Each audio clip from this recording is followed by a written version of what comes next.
From Bloomberg World Headquarters in New York to our TV and radio audiences worldwide, I'm David Weston. Welcome to Balance of Power, where the world of politics meets the world of business. On the brief today, Kevin Cirilli from the White House on questions from Republicans now over Majority Leader McConnell's approach to impeachment. From Israel, Gwen Ackerman on the challenge to Prime Minister Netanyahu's leadership of the Liquid party, and Alex Harris on Fed action to calm concerns over dollar liquidity as we head into the new year. But first, we're going to start with Kevin down at the White House.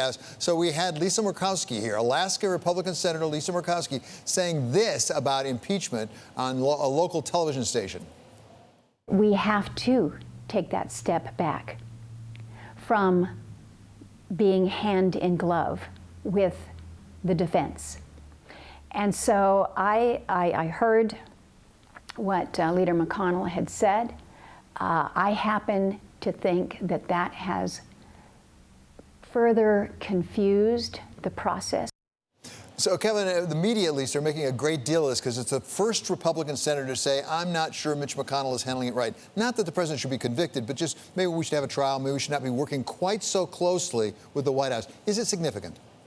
Yes, it is significant. Senator Murkowski voted against the confirmation of Justice Kavanaugh. The question becomes whether or not Senator Murkowski can bring on board other Republicans like Senator Susan Collins, Mitt Romney, and others to try to get on board during the rules package that Leader McConnell has to advance in the Senate by a simple majority, the rules for the trial. It's not so much whether or not Murkowski and others will vote against or will vote to convict President Trump. That appears unlikely, but it's more about those rules. Remember, House Speaker Nancy Pelosi has not sent over those two articles of impeachment, David, because she wants to have people like Mick Mulvaney as well as John Bolton testify in the Senate, something that Leader McConnell has said is a non-starter. So right now, what you're seeing from Senator Murkowski's comments in a very centrist state like Alaska is that she's trying to suggest that maybe Leader McConnell might have to give just something, maybe an inch, to Democrats when they're crafting the rules for that trial. Which raises the question in my mind, Kevin, whether maybe Speaker Pelosi's strategy may be having some progress here. In fact, she delays this a while.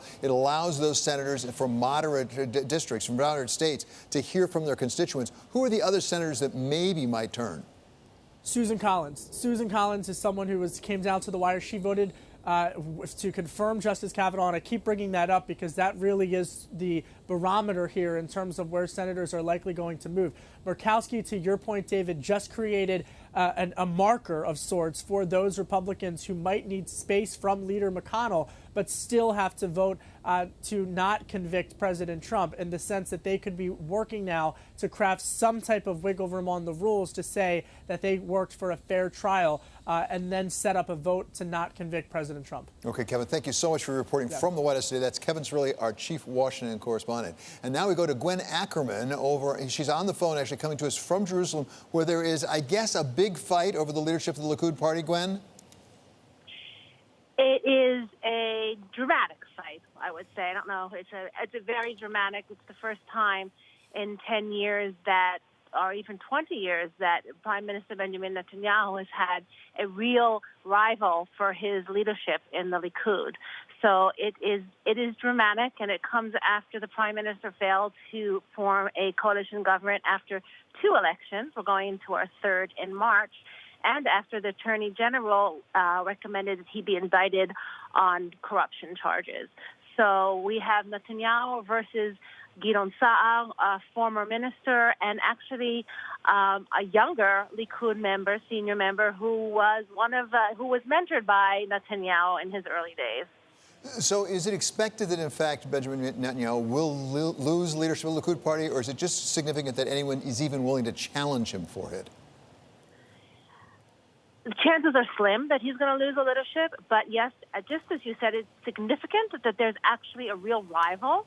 And should Gideon Saar actually make a nice standing, some analysts have said that will really signify the beginning of the end of Benjamin Netanyahu's rule over the Likud and perhaps also his leadership over the country. Okay, Gwen, thank you so much. That's Gwen Ackerman joining us over the telephone from Jerusalem. We'll have that vote later on today, we expect. And now we turn to Alex Harris here in New York, because one of the stories that came up toward the end of last year was dollar liquidity in the repo market and what went wrong and what the problem was. What's the Fed doing about it? Oh, well, David, since about September, they've been doing these overnight and term operations to inject more liquidity and to ensure that the pipes are running smoothly, especially into year end. They've really amped it up. They were planning on injecting about $500 billion of liquidity at the most. You know, dealers are submitting and taking about way less than that. I think right now we're somewhere around $200 billion of liquidity for year end that they've been taking. And what that's telling you is that there's a capacity to how much they can take here. And that's what I think we're starting to see with these operations for the end of the year coming in undersubscribed, less than the maximum that the Fed's offering. Well, so does that suggest actually this may be a tempest in a teapot? I mean, we had those overnight rates spike up dramatically, got everybody's attention, but now it seems to have calmed back down. I think, you know, you still look at where it's trading for year end. I was hearing this morning somewhere around 3.5%, which is still about 200 basis points higher than where the overnight rate is trading on a daily basis. So it's still telling you that maybe there are some bouts of volatility there, because at the end of the day, you just don't know what people on the street are going to need until they get in on December 31st. That you can plan as much as you want, but sometimes there's just that one-off and you go, oh no, like I'm not funded, I need to go out and get a little bit more. I don't think we're going to see anything like we saw in September or even last year when overnight rates went to 6-7% at the end of the year. But, you know, these tend to be volatile markets, and I think people need to remember that they're going to be volatile. Yeah, and after all, 200 basis points is nothing to sneeze at these days, given where interest rates are. Okay, many thanks to Alex Harris. And now let's get a check on where the markets are today. We always are joined by Abigail Doolittle. There's not a lot going on in the world, but the markets are up a little bit in the equities. Indeed. Small record gains, actually I should say record gains, yeah, exactly. Intraday record highs for the S&P 500 and the NASDAQ. But to your point, yeah, not a lot happening. Volume 50% below normal, so lots of traders and investors still out. Making it slightly risk on, though, the fact that you do have bonds slightly lower, the VIX about flat. I think, as we've discussed before, many portfolio managers hoping to lock in this banner year. Right now, the S&P 500 heading to its best year since 2013. Lock that out, that in without, tipping the ship, I should say. I have to ask the question about the Santa Claus rally. Everybody talks about the Santa Claus rally. Is it going to be more difficult to pull that off this year, given what the markets did before the Santa Claus rally starts today? David, I love the fact that you actually know what the Santa Claus rally is, because most people think it's in December. So as you seem to know, it's from the 26th through the 3rd. Exactly. So that's exactly right. And it's unclear. So we have it today, but there was a chart that suggests that it could actually be maybe a little bit wobbly, only from the standpoint when we go cross asset class. The yen appears as though it could have a little bit of a rally. That's a haven asset class. So if we start to have investors go into haven assets, they may pull out of stocks. So that's something to watch for. But today, Santa does seem to be visiting stock investors. That's right. Well, the question is, for me, is it going to visit the NASDAQ? Because the NASDAQ has been on something of a tear. It's had like 10 up days in a row, 9 records. It's pretty incredible. Technology this year, the NASDAQ, the stocks, chips, investors just wanting in on those high growth stocks. If that official Santa Claus rally doesn't happen, to your point, it probably will show the most in those tech stocks, because easy in, easy out. That would probably be the case. Investors would pull money out of those stocks the most, especially since valuation's sky high on chips right now. That stock's almost at a 20 times forward PE. Pretty rich, so that would probably be the first spot. A little heady. Okay, thank you so much, Abigail Doolittle, for that great report on the markets. And now we turn to Mark Crumpton. He's here with Bloomberg First Word News. David, it will soon be harder for California businesses to treat workers as independent contractors. Beginning next week, a new law will restrict the use of freelance labor. The legislation's aimed at addressing inequities created by the growth of the gig economy and improving employment practices. But critics worry the legislation could hurt smaller firms that use contractors due to budget and staffing restraints. Federal regulators today unveiled a sweeping proposal that mandates the tracking of most drones. The Federal Aviation Administration says the measure would promote public safety and help prevent terrorism. The draft rules call for a massive new tracking network so law enforcement can spot the devices flying anywhere. The United States has dropped its demand that South Korea pay 5 times more to host its military personnel. The move comes days before a troop funding deal was set to expire. South Korean media first reported the U.S. softened its stance after Seoul promised to buy more American weapons. It reportedly also offered to step up its presence in the Strait of Hormuz and help U.S. efforts to protect oil flows in the region. The Constitutional Court in Ankara says Turkey's nationwide access ban on Wikipedia is unlawful. The ruling was reported today by state-run media. The court says banning the online encyclopedia constitutes a violation of free speech. Turkey first blocked the site in April of 2017 because it refused to remove content that accused the government of cooperating with terrorist organizations. Global news 24 hours a day, on air and on Quick Take by Bloomberg, powered by more than 2,700 journalists and analysts in over 120 countries. I'm Mark Crumpton. This is Bloomberg. David? Thanks so much, Mark. Coming up, we'll be joined by Isaac Boltansky, Compass Point Director of Policy Research, to talk about geopolitics and the markets headed into the new year. This is Balance of Power on Bloomberg Television and Radio.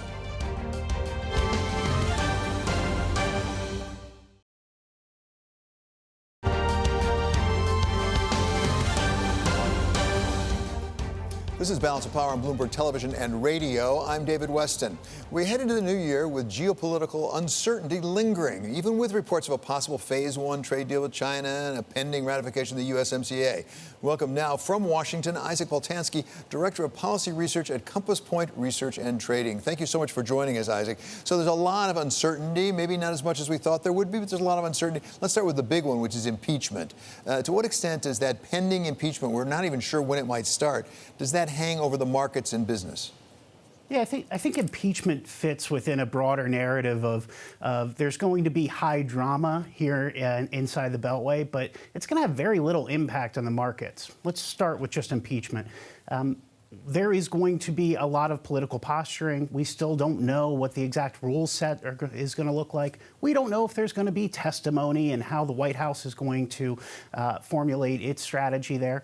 But we know the end game, David. We know that there are not the necessary votes to remove the president from office. We know that he will be acquitted at some point after the trial. And so I don't think that the market's going to care much about the different permutations that come out of the impeachment, other than how long that back and forth could delay the USMCA ratification. Well, exactly. That's what I was going to raise. I mean, the length of the process could affect the markets. Number one, as you say, because Mitch McConnell said we won't vote on USMCA over in the Senate until we're done with that process. And also, let's be frank, as an old lawyer, the longer things get dragged out, things can show up that you didn't expect. Look, absolutely. So let's tackle the first one. USMCA will clear the Senate. You're going to hear a little bit of consternation from the right. They believe that the negotiations gave away a bit too much to secure Democratic votes in the House. But the reality there, David, is that a good compromise leaves everyone unhappy. And I think that's what we have here. It will clear the Senate. I can't tell you when. All we know for sure is that we have a markup scheduled for this USMCA on the 7th of January. So the earliest possible date for that. And so that's going to occur. And I think that it will clear at some point at the end of January or beginning of February. And then Canada can move on its end. Okay. As for the timeline here, I truly think that Speaker Pelosi's strategy to extend this negotiating period is bearing out some fruit at this point, and that we already have some pushback from at least one senator about what the process will look like, and who knows what this storyline will be in just a week. Yeah, exactly. The Alaska Senator Lisa Murkowski over the holidays said something about that. Well, what about U.S.-China trade deal? I mean, have we baked that in now? They say it's going to happen in January, but I don't think we have a date, do we? No, we still don't. We're still waiting on that. But look, I think the Phase 1 portion is done. We have what I've described to my clients as the detente that I think will continue through the election. Look, there's going to be a moment where we get a one-off tweet from the president. Perhaps he's attacked from the left during the primaries or the general election about his position on China, and he comes out aggressive again. But the reality is, I think that we're basically in this phase where we won't see much progress forward, but thankfully we won't see much of the retaliatory spirals either. And so for right now, look, I think it'll be a nice picture when they sign the agreement, but I think that the market believes that agreement is done, and now we've got to wait until after the election to figure out what the next phase is going to be between China and the U.S. We're talking with Isaac Boltansky of Compass Point Research. You mentioned the primary season. How much uncertainty might there be for the markets in that process? I mean, how much of a swing could there be if you have an Elizabeth Warren, for example, versus a Joe Biden apparently moving toward a nomination? Yeah, so here's what has been interesting. We've had 2-3 dozen client meetings over the past few weeks trying to figure out the year ahead. And I think there are a couple points that I want to highlight. First and foremost is I think the Democratic primary is going to take some time, David. We're all going to react, as we all do, immediately and with force after the first 4 primary races. But we've got to keep in mind those 4 are only representative of about 4% of the pledged delegates. It's really Super Tuesday on March 3rd, where you have a third of the delegates, and then the remainder of those primary races in March that will deliver 2/3 of the overall delegates. And so I'm sitting here just saying that we're not going to know the day after Iowa or the day after New Hampshire who the Democratic nominee is. I think it's going to take until the spring, and there's still that possibility of a brokered convention at the end. I'm telling my folks I think that we should know by the spring who is the front runner and who's the likely Democratic nominee, and that will be the first moment where we can say there's some certainty to this story. But until then, it's going to just be an overhang that's going to be a part of every single investment decision. But that raises at least 2 questions, Isaac. One is, how much difference will there be between the policies of the Democratic nominee and the incumbent, Donald Trump? That depends on which candidate you're looking at. But the second is, if a Democrat actually got elected president, how much leeway would he or she have, given the fact that the Senate, I believe, looks like it's likely to remain Republican? Yeah, look, David, this reminds me of my favorite quote of all time, which is, you campaign in poetry, but you govern in prose. And the reality is many of the campaign promises that you will hear from both sides during this election season simply will not come to pass. Because odds are that the House is going to stay under Democratic control and that the Senate is going to be under Republican control. And even if I'm wrong, David, and the Senate flips to Democratic control, it's going to be a slim majority. And suddenly the most powerful senators are going to become those centrist red state senators like Sinema, Tester, and Manchin, who have already shown a high degree of reticence to big ideas like Medicare for all and killing the filibuster. That's absolutely right. Okay, Isaac, it's always such a treat to have you with us. Thank you very much. That's Isaac Boltansky. He's Director of Policy Research at Compass Point Research and Trading. One of the key issues on the campaign trail has been a potential wealth tax. It has been prominently touted by Elizabeth Warren and Bernie Sanders. On November 1st, I sat down with the Speaker of the House, Nancy Pelosi, and I got her thoughts on a potential wealth tax. As I say all the time, whatever we do about our revenue, our taxation, has to be done in a bipartisan way. We have to have fairness, and we also have to have enough to run the government, but we don't want any more government than we need. And as these candidates are putting forth their ideas on these things, it's up to them to describe why that is a good thing and how that will help grow the economy. But I do think that I would enlarge the issue to talk about how do we conduct our meeting the needs of the American people in a way that does not increase the deficit, that does increase job creation and have growth that creates job creation for good paying jobs. And we think that growing the infrastructure of America is a path to get that done, to do it. And I would like it in a green way. We'll see what the president would be willing to do, but there's plenty of area of common ground for us to do that, because what we want to do is increase the paychecks. And again, however it is paid for, that's a negotiation. You talk about growth, which is terribly important, because if there's more for everyone, everyone will do better, we hope. President Trump ran basically on a pro-growth policy, and he did deliver tax cuts, what everyone thinks about them. A tax scam that benefited 83% of the benefits benefit the top 1% in our country. But it increased the GDP growth for a period of time, at least. We're at 2%, and unemployment's at a 50-year low. If you were a Trump voter in one of those key districts in 2016, what in 2020 is going to cause you to say, you know what, I'm going to switch to a democratic approach to growth in this country? Well, let me just say this about your characterization.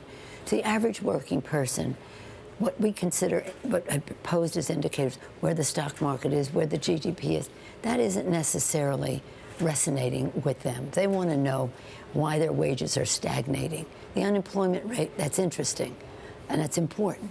But what we're talking about is growing the paycheck, reducing the cost of health care, growing the paycheck, because our economy will grow better if people have consumer confidence and they spend, and they inject demand into the economy, which further creates jobs, not about some indicators that may or may not relate to their lives. So let's take apart what it means that when you say the GDP is higher, and why and in what respect.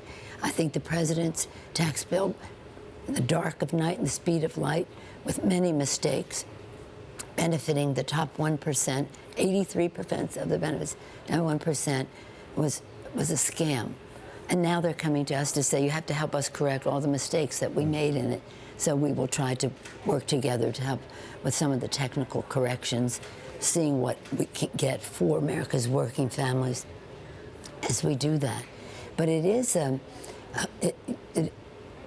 it's just not, you shouldn't do a tax bill of that magnitude without it being bipartisan. That was part of my interview with House Speaker Nancy Pelosi back on November 1st. Up next, switching to spirits and seltzer, how changing consumer tastes are affecting Vice stocks. This is Balance of Power on Bloomberg Television and on radio.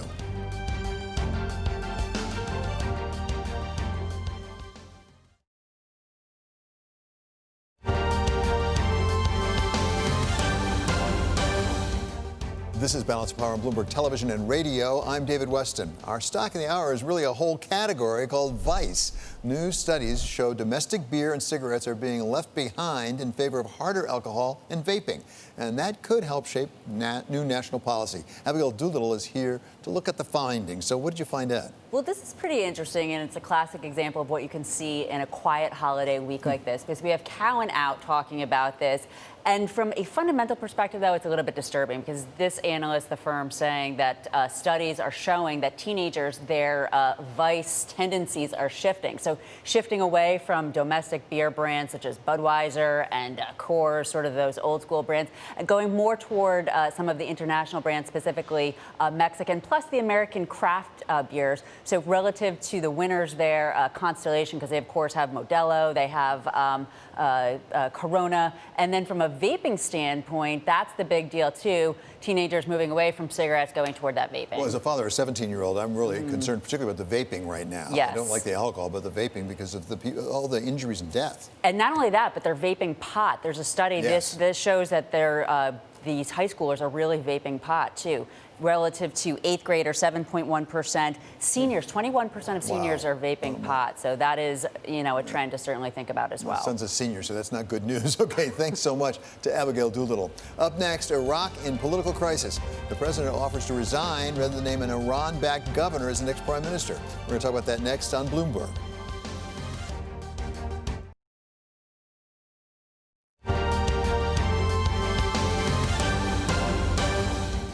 From New York, this is Balance of Power on Bloomberg Television and radio. I'm David Weston. For Bloomberg First Word News, we go now to Mark Crumpton. David, U.S. military officials are developing information warfare tactics to combat potential interference from Russia during the 2020 elections. The Washington Post reports the plans could target senior leadership and Russian elites, including President Vladimir Putin. The intelligence community last month issued a classified update warning that Russia will try to meddle in next year's vote. Japan's national broadcaster today mistakenly issued an alert saying North Korea had launched a missile. NHK retracted it in error a few minutes later. It's at least the second time in as many years that NHK has issued a false alert on North Korea. A similar incident took place in January of 2018. Israel's governing Liquid party is holding primaries today. It's the first ever serious internal challenge to Prime Minister Benjamin Netanyahu. If veteran politician Gideon Sa'ar wins, he'd become the party's candidate for prime minister in the March election. Netanyahu remains popular among Liquid members despite his recent corruption indictments, and he's expected to defeat Sa'ar.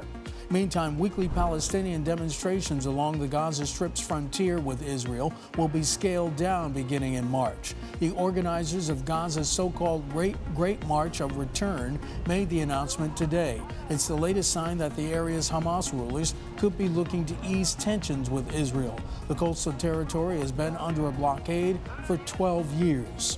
Global news 24 hours a day, on air and on Quick Take by Bloomberg. Powered by more than 2,700 journalists and analysts in over 120 countries. I'm Mark Crumpton. This is Bloomberg. David? Thanks very much, Mark.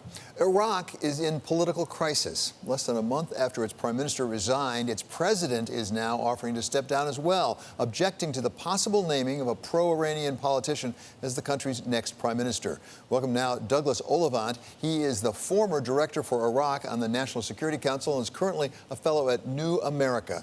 Douglas comes to us today from Washington. So welcome. Good to have you with us. Bring us up to speed on what's going on in the streets of Iraq, because there seems to be something of a transition going on that some of us may not have been paying attention to.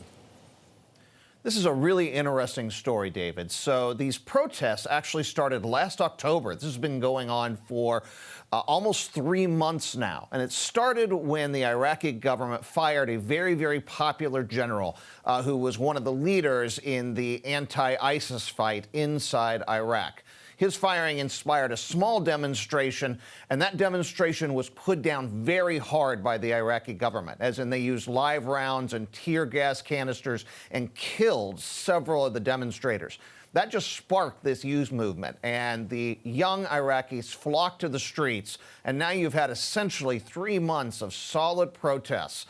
And the themes are anti-corruption, accountability, and anti-foreign influence, by which they mostly mean the Iranians, not the Americans. Which strikes me, at least, as a significant shift. And as you pointed out, it appears to be maybe generational, because after the fall of Saddam Hussein and what happened in the aftermath, there was sort of a general assumption that Iran was really increasing its influence, increasing influence. A majority, as I recall, of Iraqis are Shia. They're not Sunni. So is this really a threat to the influence of Iran in Iraq?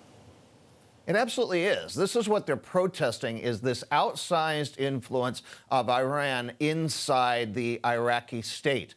What's interesting about these demonstrations is Americans and other Westerners have been looking at Iraq through an ethno-sectarian lens. We've thought about Sunni Arabs and Kurds and Shia Arabs for well over a decade, almost 2 decades now.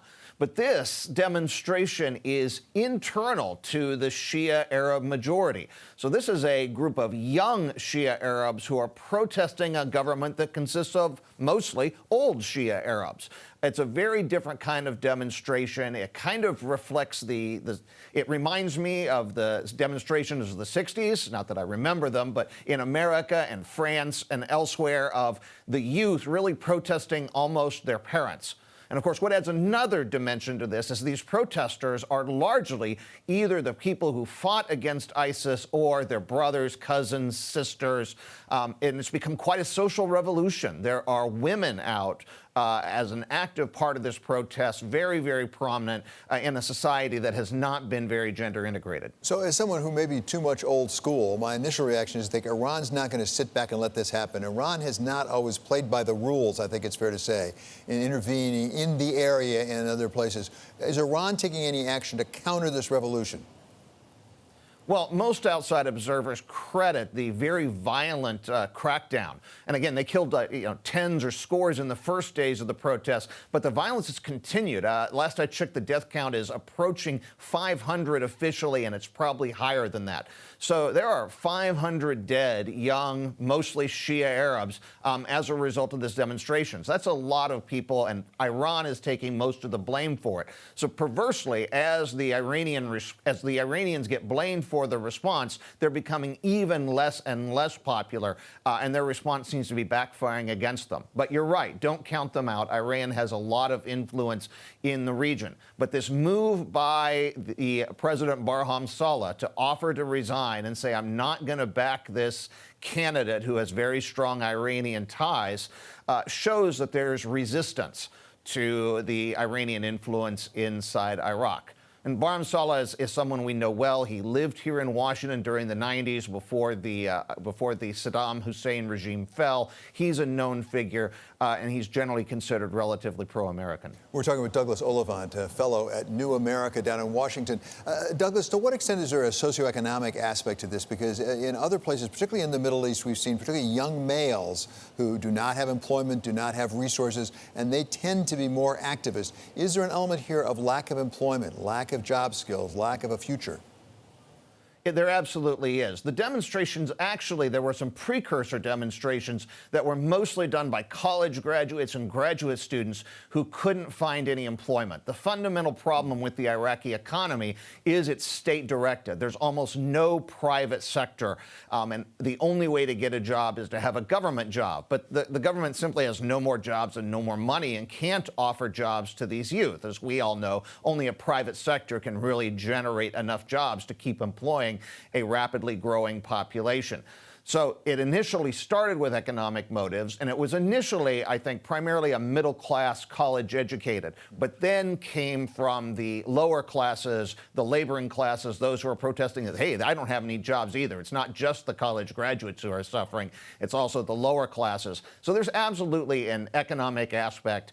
They wonder quite legitimately why a country that's producing almost 5 million barrels of oil a day can't generate an economy that can employ its own people. Yeah, which may go back to the corruption issue a little bit. We talked a little bit about the possible involvement of Iran from the outside. What about the U.S.? What should the U.S. response be? Are we better off letting this alone so that we aren't perceived as an outsider really getting involved? Well, at first, the U.S. response was too muted, I think. But we, belatedly in late October came out and said that, yeah, we generally support the protesters. We support the things that they're asking for, at least. We support more accountability. We support fair elections. We support an economy that works, and certainly the anti-corruption file. So I think we've done about right. We are generally supportive. The danger, of course, is if the United States gets too far forward, then this becomes an American-sponsored or American-led protest and would generate all kinds of conspiracy theories. So there's definitely the possibility for blowback from American support as well. And I generally think the U.S. government has actually played this pretty well, being quietly supportive without getting too far over our skis, so to speak. Exactly, Douglas. And that led me to my final question, which is there an argument here that President Trump's administration actually is accomplishing some real good by pulling back from the region? There's been a lot of criticism when it went on in northeast Syria, for example. But in this instance, at least, might the president be right in saying, you know what, we're better off pulling back and letting them take care of their problems? That's a really complex question. I think we'd have to look very case by case, country by country, and even, specific sector by specific sector. But there is certainly something to be said for letting them take care of it themselves. It was Lawrence of Arabia who said that, it's better that the Arabs do it acceptably than that the British, or in this case, the Americans, do it perfectly. There's a lot of wisdom in that. Let them figure this out for themselves. Okay, Douglas, it's really great. A treat to have you with us. Thank you so much for joining us. That's Douglas Ollivant. He's a fellow at New America, joining us today from Washington. And coming up here, when a bomb went off at the 1996 Atlanta Olympics, Richard Jewell quickly went from hero to suspect. Kent Alexander was the prosecutor at the center of the investigation, and he's telling the story in his new book of what went wrong. That's next. This is Balance of Power on Bloomberg Television and Radio.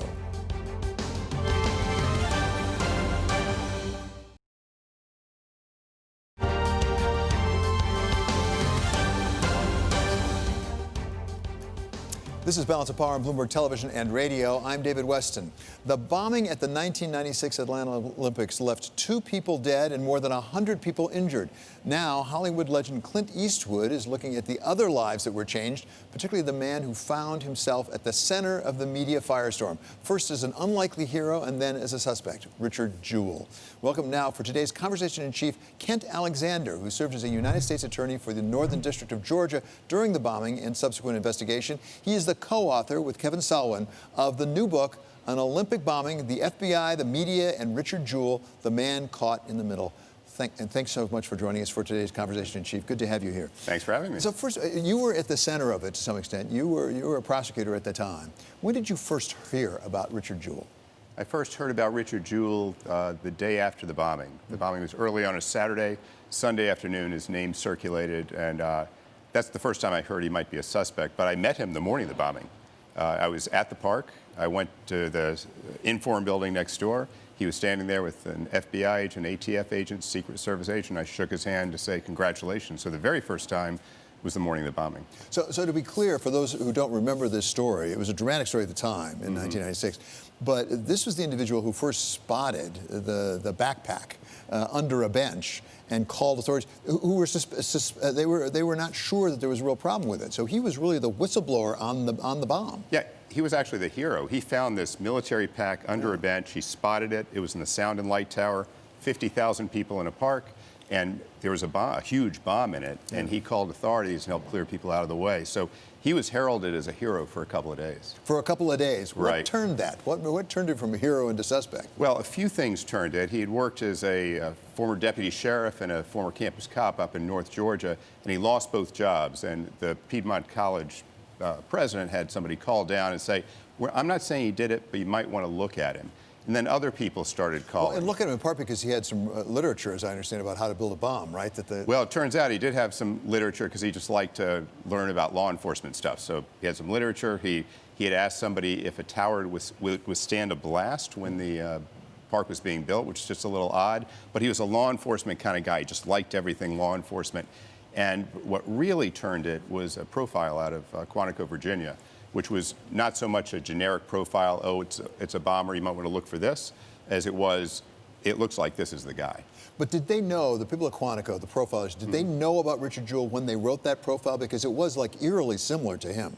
They did know about it. He had appeared on CNN twice, and they had video of him. Richard Jewell had been interviewed a couple of times. They also knew that in 1984, a police officer, an LAPD officer, actually found a device in a Turkish bus of athletes and saved the day, and it turns out the officer planted it to be the hero. So they started thinking, this might be history repeating itself. So in terms of the law enforcement investigation, was this an instance of confirmation bias? They got something early on and they found evidence to sort of support it? Ultimately, it became that. At first, it was just an instance of trying to protect 2 million people who were in Atlanta for the games and find the bomber. But as the report came out from the profile and some of the evidence matched, then confirmation bias really did start. Okay, we're talking with Kent Alexander. He's author of The Suspect, that story about Richard Jewell, who was falsely identified in the media. And let's turn to the media now, because really, if you read this book, you can't blame law enforcement quite so much as you can blame the media for running with it, although they got leaks. There's plenty of blame to go along. First, on the leak, no excuse to leak a suspect's name who hasn't been charged. Do we know to this day who leaked it? We do, and we reveal it in the book. And I had no idea until Kevin and I, my co-author, spent 5 years looking into this, but no, we now do know who it is. And why? What was the motive? You know, he's passed away, so I just don't know. But it was not something endorsed by supervisors of the Bureau, because I was there for fist pounding around the table. When they found out, when we heard this was leaked, it was horrible. Turning to the media, yeah, his name ended up in the front page. It was a legit story. He was the primary suspect. The question in my mind remains, should his name have been put out there? Because it really has an effect on people when that happens. But the worst part was this confirmation bias, the echo chamber that formed. Richard Jewell was called a village Rambo, a unidoofus. He was likened in one Atlanta columnist column to Wayne Williams, the guy convicted of the Atlanta child murder. So, yeah, lots of blame to go around. One of the jobs in journalism, if you do it right, and sometimes you do, sometimes you don't, is to sort of play red team against your own reporting. To go out and try to find the arguments on the other side, and at least to present them to the readers or to the audience on television so that they can judge for themselves. Was that done here? It was done here. At first, I think things were looked at through a lens of how do we show this guy's guilty. But what happens in a major investigation with the FBI, you get hundreds of 302s. That's what the reports are called, reports of interviews. And as the more and more came in, what ended up happening is the stack of reports that made it look like he didn't do it far outweighed the ones that made it look like he did. So you wrote a letter, actually, saying we don't think that you're the suspect. I did. And what caused you to write that? Because it was an unusual letter, I think. I don't think typically you use an attorney writing a letter saying, by the way, I don't think you're responsible. No, but it was an unusual case. Here's a guy who was a legitimate hero. And Richard Jewell, so everybody understands, he really was a hero. He saved a lot of lives. And he had gone through 88 days of what he and his attorney and mom called pure hell, and it was so unusual to have somebody slathered that badly in the press, go from hero to international villain. It just seemed like it was an unusual case that called for an unusual letter, and the letter was simply said, you are not a target of the investigation. We hope you cooperate with us. And that was turned into what was touted as a clearance letter in the media, and rightfully so. What happened to him? Did he get his life back together afterwards? He did. We in the book we write about a lot of unexpected twists and turns in his life, and I think he had a pretty good life, but this is you don't ever get over something like this. And the story of his life, the reporter who broke the story, and the FBI agent who made the case that wasn't, their intertwined lives, I think, at the end lead the reader to believe that Richard Jewell was vindicated, and though he died early, he was, I think he had a good life by the end. He just died way too early. Were the responsible people in the media made to do penance? They were. Richard had a team of great attorneys, including Watson Bryant, Lynn Wood, Wayne Grant, Jack Martin, and they went after the media. So NBC paid a big price. New York Post paid a big price. There were the local radio stations, CNN. The only media entity that just litigated to the end was the Atlanta Journal-Constitution, which it started it all. And ultimately, since they reported accurately he was a suspect, truth was a defense, and the AJC won. Okay, so now the most obvious question perhaps in the world. What's it feel like to have Clint Eastwood take your work, your book, and make it into a movie?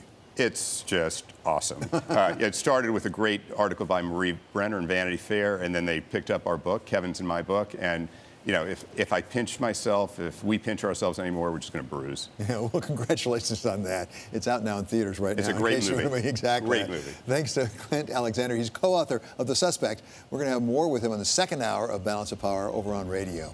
Coming up, Boeing turns over a new batch of messages to the FAA, and they may put the company in an even deeper hole over the development of the troubled 737 MAX. More on that next. This is Balance of Power on Bloomberg Television and on radio.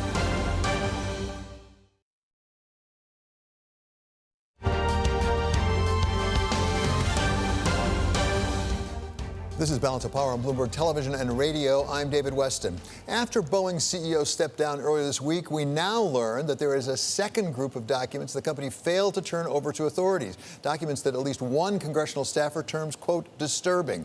Joining us from Dallas is Brendan Case, who leads the coverage of American industrials for Bloomberg News. So, Brendan, thank you so much for joining us. What do we know, if anything, about this second batch of documents?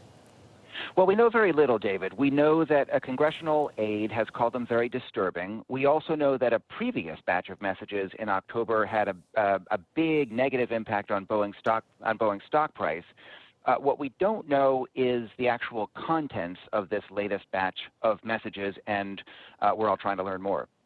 So you make a very important point, Brendan. This is not the first time this has happened. As you say, back in October, there was a batch that came out. Congress wasn't very happy when they had the CEO in to testify. What's going on at Boeing that they didn't get the idea that they should be turning over these documents? That's another mystery here. We don't yet know the thought process that led them to disclose these latest messages now, why they didn't disclose them earlier, and why they've gone ahead and handed them over to the government now. That's just another question that's kind of swirling around this whole situation. Well, talk to us about the former CEO, Mr. Muhlenberg, Dennis Muhlenberg, who left just before Christmas. There are now reports that under his leadership that they were taking a pretty hard line with the FAA, really trying to almost pressure the FAA into approving things, that maybe that's changing now. Is that accurate? Well, it's certainly the case that in November, Boeing said that it would possibly restart deliveries of the MAX by the end of the year, even if it wasn't the plane wasn't poised to resume commercial service right away. That appears not to have been a helpful comment from the FAA's perspective, and we also know from Boeing's own statement this week that they see the relationship with their chief regulator as very troubled and in need of a significant reset. Well, that was what I was going to ask. The FAA, typically, regulators in general don't love it when the people they're regulating seem not to be playing straight with them. What is the relationship right now, do we know, between the FAA and Boeing? I think based on Boeing's statement on Monday, I think that it's completely fair to say that it's a troubled, possibly fractured relationship. Resetting that is going to be job one for David Calhoun when he comes in and takes the reins next month. And he's also got an uphill battle to regain public trust in Boeing. But his first step will probably be to try to just restore some of that confidence with the FAA. Why did the board pick Mr. Calhoun? He was on the board already, as I understand it, for a few years, right? Yeah, he's been on the board for actually about a decade, and he was the lead director at the time of both crashes, took over as chairman in October. He is not an outsider, very much involved with Boeing's crisis response, which many people outside the company have seen as falling short. Probably the board decided they needed somebody who was not starting from scratch, already familiar with a lot of the big issues, a person who's been through a number of corporate turnaround situations and who has some existing relationships and ties within the aerospace business. Does he have operations experience?